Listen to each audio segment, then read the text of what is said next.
lama waano ad rajayn lahayd inaad mar hore maqasho. haddaba si aan kaaga dabageeyo keliya waxaan kaa codsanayaa inaad wakhtigaaga siiso. haddaba imaam aljawsi ayaa mar yidhi ugta macaani naasi dahabak wadahaabaka wa madhabak. haddaba haddii aan ka horeyno midda koowaad oo ah dahabkaaga, waxaa laga wadaa dadkaa la wadaagin maalkaaga iyo xaalkaaga iyo nicmad kasta oo alle kugu galladay. waayo haddii aad maal ama lacag haysato, waxaa laga yaabaa inuu nuglaato xasadka iyo damaca, waayo nicmad kasta waxay leedahay xaasid. sidoo kale haddii aanad haysanna, laga yaabaa inuu si liita ku arko qofku, weliba kugu jeesjeeso. midda labaad oo ah dahaabakna waxaa laga wadaa wax kastoo aad rabto amaad damacsan tahay inaad samayso, sida inaad guursato kale ama aad mashruuc samayso. haddaba waxaan ku leeyahay ha sheegin qorshayaashaada, waxaanad arki doontaa iyagoo ku rumoobay. tusaale haddaan kuu soo qaatana, nebi yacquub inankiisa yuusuf wuxuu ku yidhi walaalaha uga sheekayn riyadaad ku riyootay, waayo waxaa laga yaabaa inay dhagar kuu maleegaan. midda saddexaad oo ah madhabukna waxaa laga wadaa inaanad qofna tala siin ilaa ayaynu isugu kaa dalbada mooyaane. sidoo kale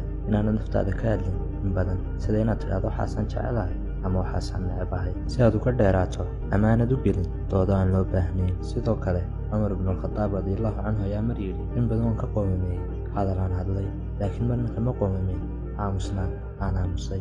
waxaan rajaynaya inaad wax ka faa'iideen. sidoo kale waxaan noo rajaynayaa mustaqbal ifaya iyo ummad sooda jecel. waad mahadsantiin saaxiibayaal.